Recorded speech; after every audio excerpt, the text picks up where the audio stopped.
حضور سوال جو پیدا ہوتا ہے وہ یہ کہ غلامی کا مسئلہ فی جنس ہی ایک ایسا انسٹیٹیوشن ہے جس کو اگر دوام وہ بہت اچھا کیا آپ نے سوال اٹھایا.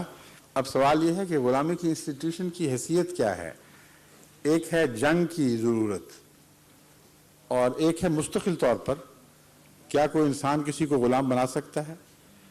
جہاں تک مستقل طور پر غلام بنانے کا تعلق ہے قرآن کریم میں کسی اور ذریعے سے غلام بنانے کا کوئی ذکر نہیں ملتا، بلکہ آن حضرت صلی اللہ علیہ وآلہ وسلم کو مخاطب کر کے فرماتا ہے کہ جائز نہیں ہے کہ کوئی کسی کو غلام بنائے سوائے اس کے کہ تو لڑائی کرے اور ایسی لڑائی جس سے خون بہا ہو، یعنی واقعتاً جنگ ہو، کوئی اسکرمش نہ ہو.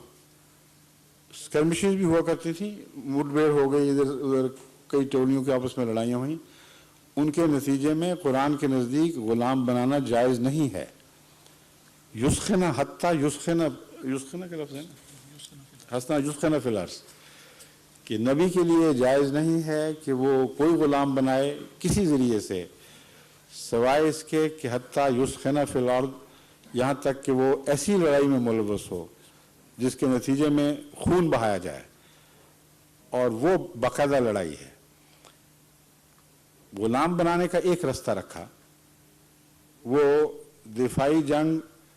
ہمارے حوالے سے، اسلام کے حوالے سے اس جنگ کا نام صرف دفاعی ہوتا ہے، مگر جنگ ہے بہرحال. اور اس کے علاوہ غلام آزاد کرنے کے بہت سے رستے کھول دیے. اتنے ایسی بات ہے جیسے ایک برتن میں ایک طرف سے پانی داخل ہو اور چاروں طرف سوراخ کر دیے جائیں کہ پانی نکلے اس میں سے. چنانچہ قرآن کریم میں غلام کی آزادی کے لیے جو تعلیم ملتی ہے کچھ لازمی حیثیت سے، کچھ توئی حیثیت سے، اس کی مثال ساری دنیا میں کسی مذہب میں دکھائی نہیں دیتی. حیرت انگیز ہے اس کو جب پڑھیں کہ غلام تو صرف اس طرح بنیں گے، آزاد اس طرح سے ہوں گے، تو وہ کارٹون یاد آ جاتا ہے. ایک بلی چوہے کی لڑائی دکھائی گئی تھی جس میں چوہا جس طرح وہ ویسٹرن سٹائل میں پستول نکال کے بلی پہ فائرنگ شروع کر دیتا ہے اور وہ سوراخوں سے بھر جاتی ہے. گھبرا کر جب وہ پانی پیتی ہے تو ہر طرف سے فوارہ پھوٹ پڑتا ہے. تو اسلام کی غلامی کی تعلیم کا بھی یہی نقشہ ہے. غلام بنانے کا رستہ محدود اور آزادی کے رستے کھول دیے، اور صرف ان غلاموں کی آزادی کا انتظام نہیں فرمایا جو جنگ کے ذریعے مسلمانوں کے ہاتھ آئیں، بلکہ سارے معاشرے میں جو غلام مختلف ممالک میں بھی بنائے جاتے تھے ان کی آزادی کے بھی سامان کر دیے. انہوں نے فرمایا کہ خرید کے آزاد کرو.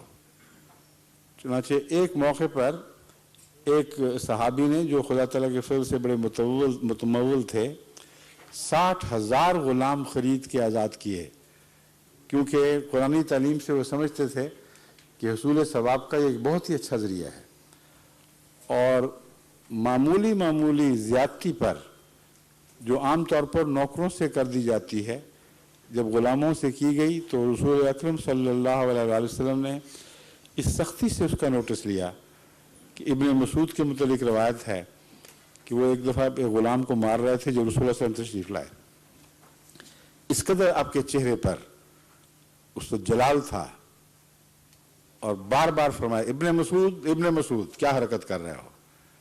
وہ سمجھے کہ اگر میں نے فوری کوئی کارروائی نہ کی تو شاید میں جہنم میں چلا جاؤں. تو انہوں نے کہا یا رسول اللہ میں اس غلام کو آزاد کرتا ہوں. اب نے فرمایا ٹھیک کیا، نہ کرتے تو خدا کی پکڑ کے نیچے آتے. تو آزادی کے رستے اتنے کھولے اور ان کے حقوق کا اتنا خیال کیا کہ واقعتاً غلام کہلانے کے باوجود وہ اپنے آپ کو آزادوں سے بہتر سمجھنے لگے. چنانچہ حضرت علی رضی اللہ تعالیٰ عنہ کے متعلق بھی دوسرے خلفاء کے متعلق بھی ذکر ملتا ہے کہ کبھی گئے بازار تو ایک کی بجائے حضرت علی کی متعلق معین روایت ہے ایک ہی قسم کے 2 کپڑے پھڑوائے. پوچھنے والے نے پوچھا دکاندار نے کہ آپ تو ایک ہی اور رنگ کے بھی کپڑے ہیں